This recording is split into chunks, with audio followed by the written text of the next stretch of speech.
Shalom, shalom tous. Je suis le pasteur Clément Gondi, leader de la mission évangélique Israël. Bienvenue à notre mission Dans sa parole. À l'instant, nous allons partager effectivement la parole du Seigneur sur un thème très important, marcher dans le surnaturel avec Jésus-Christ. C'est le thème que Dieu a mis à mon cœur de partager avec toi ce jour. Je sais que au thème de ce message, tu vas aller au-delà de tes espérances, parce que Dieu est capable de tout. Il dit tout est possible à celui qui croit et rien n'est impossible à Dieu. Nous lisons un passage dans le livre de Jean que nous connaissons tous, Jean chapitre 5 à partir du verset 1. Il est écrit: après cela, il y eut une fête des Juifs et Jésus monta à Jérusalem. Or, à Jérusalem, près de la porte des brebis, il y a une piscine qui s'appelle en hébreu Bethesda et qui a 5 portiques. Sous ces portiques étaient couchés un grand nombre de malades, des aveugles, des boiteux, des paralytiques, et qui attendaient le mouvement de l'eau, car un ange descendait de temps en temps dans la piscine et agitait l'eau. Et celui qui descendait le premier après que l'eau avait été agitée était guéri, quelle que soit sa maladie. Là se trouvait un homme malade depuis 38 ans. Jésus l'ayant vu coucher et sachant qu'il était malade depuis 38 ans, lui dit: veux-tu être guéri? Le malade répondit: Seigneur, je n'ai personne pour me jeter dans la piscine quand l'eau est agitée, et quand j'y vais, une autre personne descend avant moi.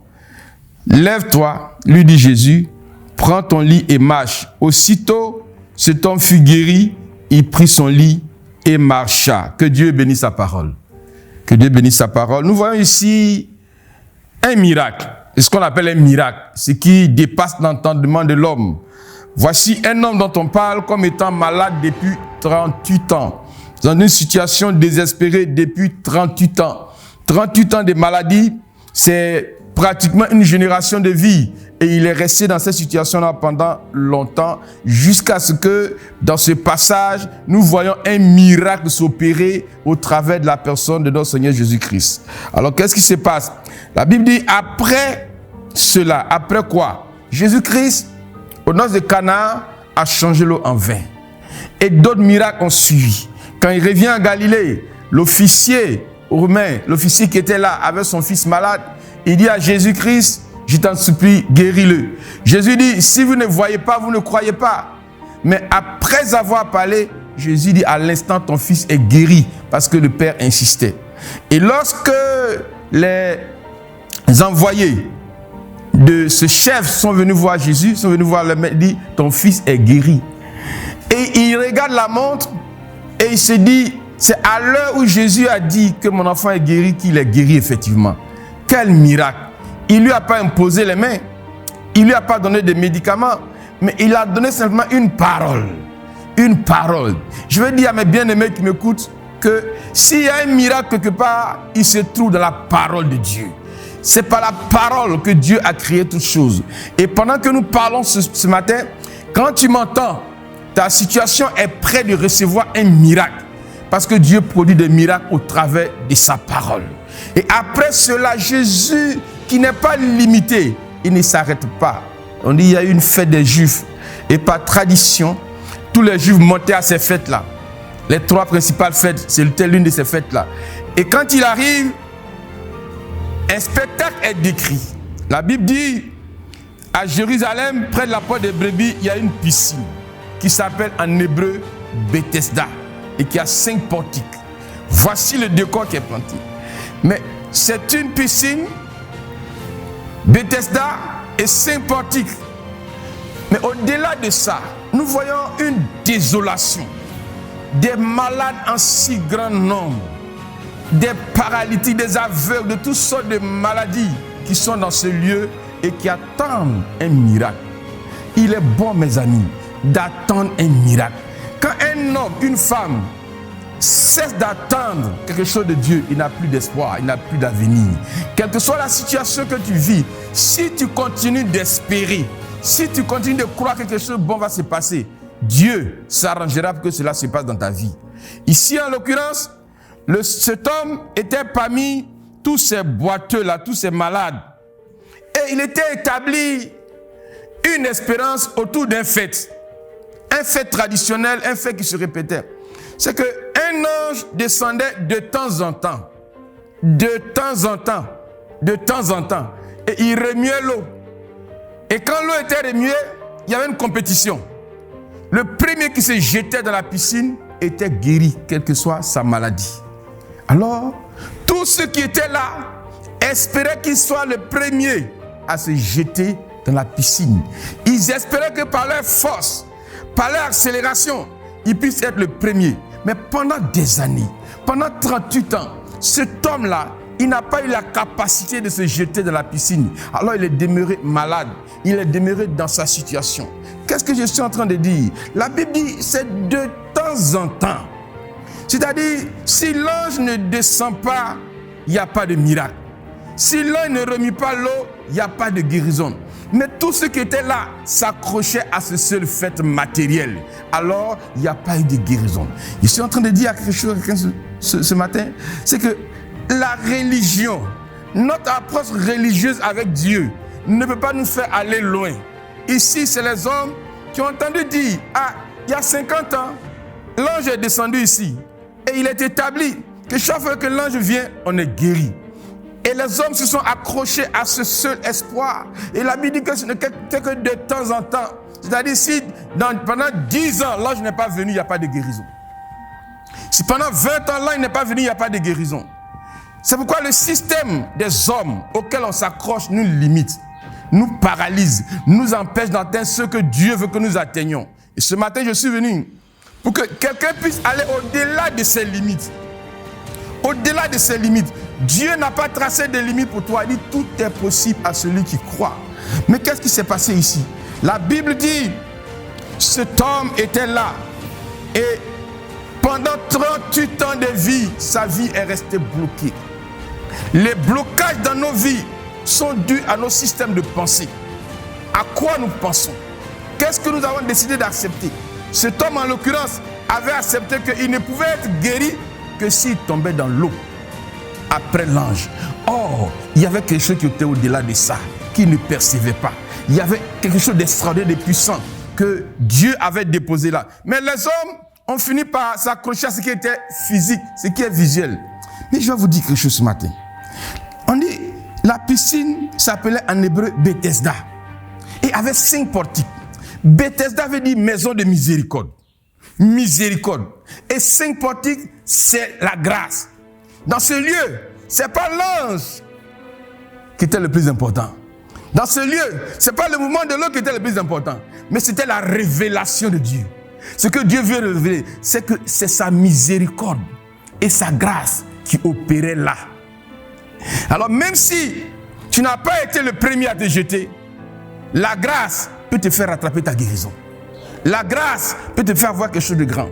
Mais comme ils n'ont pas perçu la révélation par la parole et par l'esprit, et qu'ils sont restés accrochés à cette seule vision de l'ange, sa vie est restée bloquée pendant 38 ans. Pendant que je passe ce matin, je veux que le Saint-Esprit vienne ouvrir ton esprit, pour que tu perçoives dans la parole de Dieu, qu'au-delà de ce que tu as écrit jusqu'à maintenant, il y a des choses encore plus grandes que Dieu peut faire avec toi.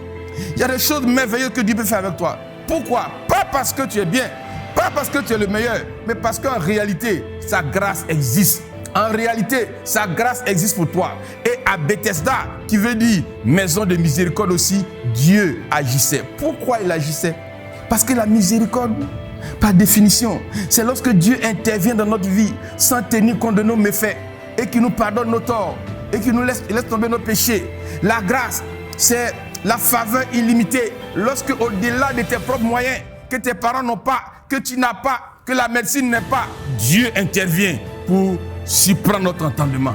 La grâce est ceci, la miséricorde là. Tu ne peux pas être dans un endroit où il y a la grâce et la miséricorde est restée là pendant 38 ans sans en profiter. C'est la religion, c'est les mentalités bloquées qui font que nous restons dans des situations qui ne changent pas. Mais ce matin, pendant que je parle, je suis venu pour que ta façon de penser change. Regardez ce que Jésus va faire avec cet homme. Alléluia. Quand il arrive, il dit, veux-tu être guéri? Alléluia. Là se trouvait un homme malade depuis 38 ans. Jésus l'ayant vu, et sachant déjà qu'il était malade depuis 38 ans, lui pose une question. Veux-tu être guéri? À la limite, on peut trouver ça même injurieux. On vient à Bethesda pour être guéri. Mais comment tu me demandes si je vais être guéri? Parce que Jésus a compris que cet homme n'a pas eu la révélation. Il arrive un temps dans ta vie chrétienne où une parole puissante doit venir choquer ton esprit. Elle doit venir bouleverser ton système de pensée. Elle doit venir enlever complètement les choses que tu as mis en toi. Ta religion doit changer à partir de ce matin en percevant ce message. Parce que ta religion n'amènera pas Dieu à agir dans ta vie. Dieu agit par sa grâce. Dieu agit par son amour. Même si les hommes t'ont catégorisé, si t'ont dit que toi tu ne seras personne, mais si tu crois que le Dieu Tout-Puissant t'aime et qu'il te fait miséricorde et que sa grâce avec toi, là où ton père n'est pas arrivé, là où ta mère n'est pas arrivée, là où même ton pasteur n'est pas arrivé, toi tu peux arriver. Pourquoi? Parce que tu as eu foi en Dieu et en sa capacité à agir au-delà de ce que tu es. Alléluia. Il dit, pendant 38 ans, cet homme était couché là. Le malade lui répondit, regardez ce qui bloquait le malade. Il dit, Seigneur, je n'ai personne qui puisse me jeter dans la piscine quand elle est agitée. Et quand j'y vais, un autre descend avant moi. Quel était le blocage principal de cet homme? Premièrement, c'est je. Il vient à l'église, il vient à Bethesda, mais continue de compter sur lui-même. Tant que tu es chrétien, que tu continues de compter sur toi-même, la main de Dieu ne te la verra pas. Il dit, je n'ai pas de capacité, je n'ai pas de possibilité. Je vous annonce ce matin, Dieu ne cherche pas tes possibilités. Il veut déployer ses possibilités au travers de toi qui crois en lui. Dieu ne cherche pas ton éloquence, il ne cherche pas ta capacité, mais il veut quelqu'un qui espère en lui, qui croit en lui, qui obéit à sa parole, et il vient, il se déploie au travers de toi. Et à la fin, il ne partage pas sa gloire avec quelqu'un pour dire que c'est parce que j'ai fait ci, que j'ai obtenu ci. Non, c'est par la grâce de Dieu que tu obtiens la victoire. Alléluia. Et le deuxième obstacle, il dit, je n'ai personne. C'est-à-dire, il compte sur lui-même et il compte sur les autres. Je ne peux pas. Mais c'est mon oncle, mes amis, les personnes sur qui je compte aussi ne m'aident pas. Voici des obstacles que nous devons franchir si nous voulons pouvoir compter sur Dieu à 100%. Changer de mentalité.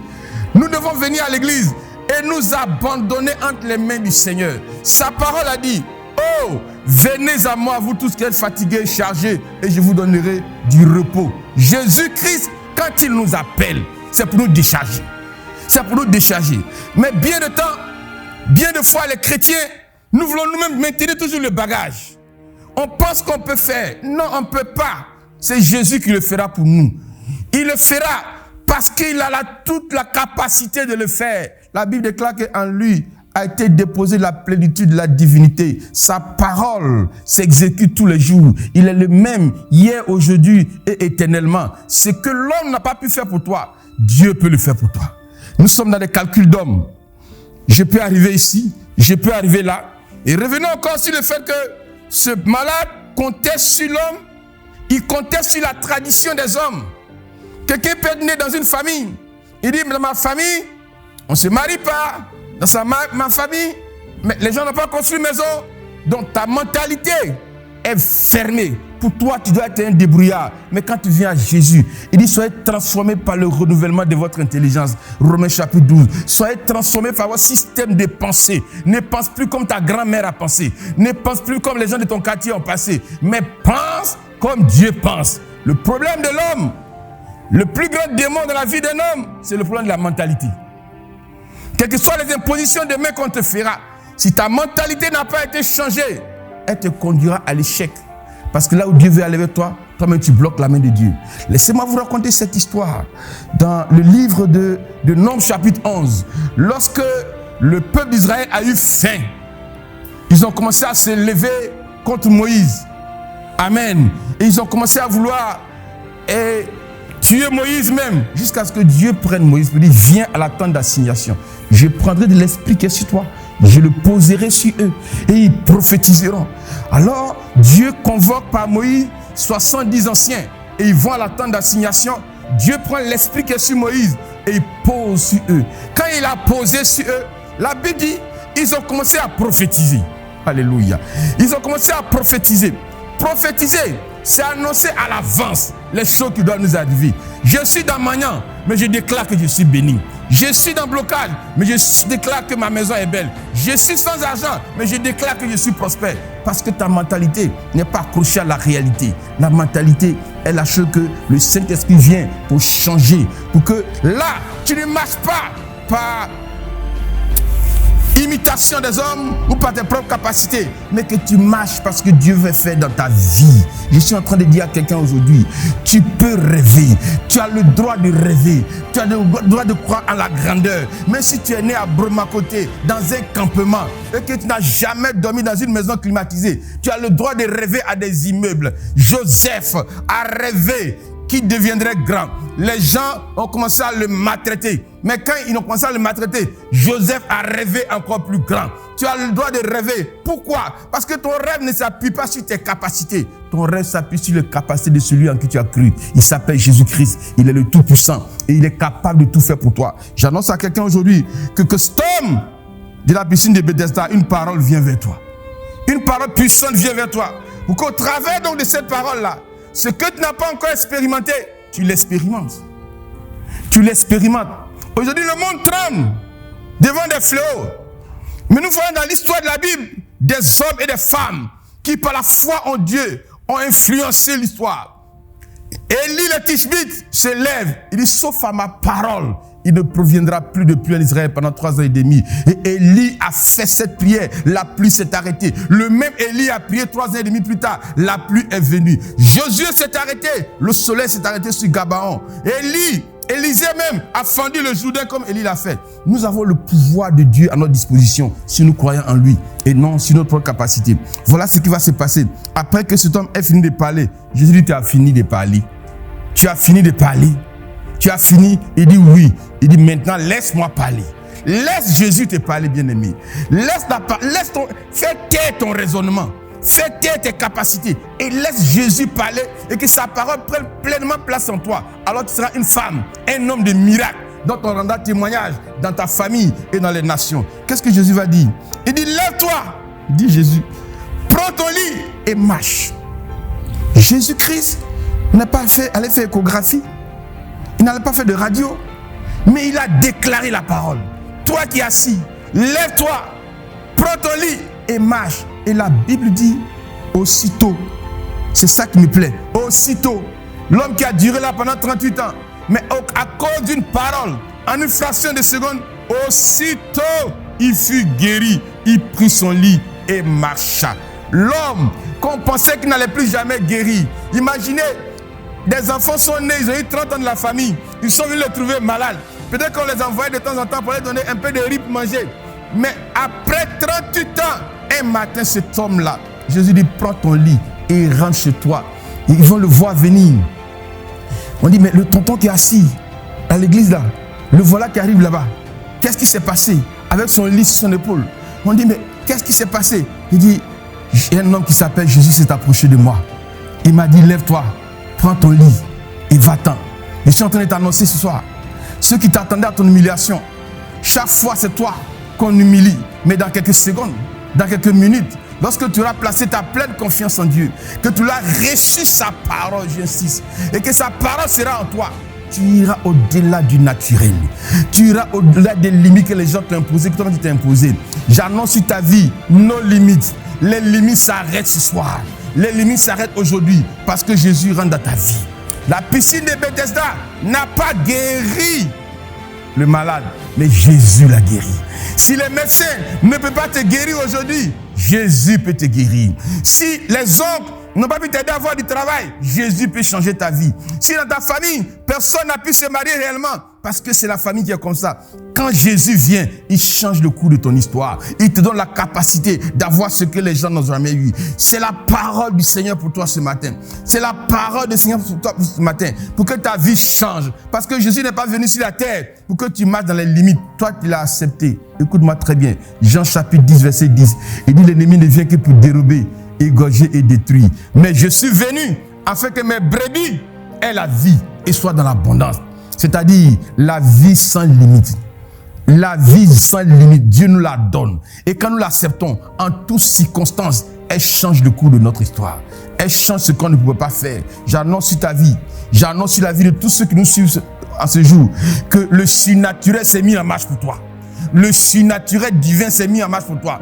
Pas le surnaturel des hommes, mais celui de Dieu s'est mis en marche pour toi. Parce que sa parole a été déclenchée sous l'onction du Saint-Esprit. Et elle touche ton cœur pour faire de toi une femme miraculeuse, un homme miraculeux qui va obtenir ce qu'on disait qu'il ne pouvait pas avoir. Ce jour, que Dieu bénisse sa parole dans ta vie.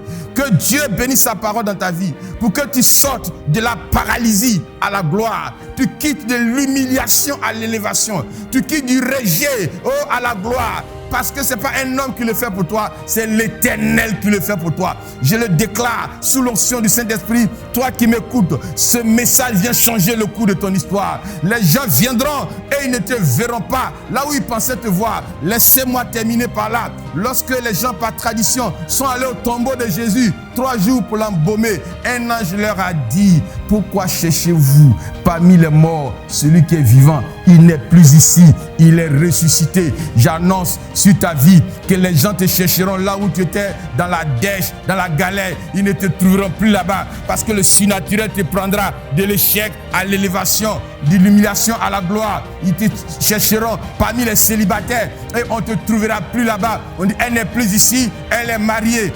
Et le Seigneur sera glorifié par ta vie. La Bible déclare qu'après la guérison de cet homme, malgré que les religieux voulaient s'opposer au témoignage, ce témoignage a pris toute la contrée. Je déclare qu'un parfum de témoignage soit sur toi. Partout où tu iras, tu seras un témoignage. Parce que tu as entendu cette parole, le surnaturel, au nom de Jésus-Christ. Seigneur, je veux prier à cause de ton nom. Je veux élever ton saint nom aujourd'hui, te magnifier pour cette parole que tu nous as donnée d'entendre. Je prie que quelqu'un qui entend cette parole, qui a une situation bloquée pendant des années, parce qu'elle n'a pas cru que toi tu pouvais faire, mais elle a cru un système, que cette parole change sa pensée et que la foi au surnaturel amène cette personne à rentrer dans la victoire au nom de Jésus-Christ. Pendant que nous faisons face à des situations compliquées dans le monde entier, où les scientifiques sont dépassés, je déclare que Jésus descend dans ta situation. Et quand il descend dans ta situation, tu as la victoire. Tu as la victoire. Et le nom du Seigneur est célébré. Nous te magnifions, nous te célébrons, et nous t'élevons, notre Dieu, pour ce que tu as fait pour nous et que tu feras toujours. C'est dans le nom de Jésus que nous avons prié. J'ai dit Amen.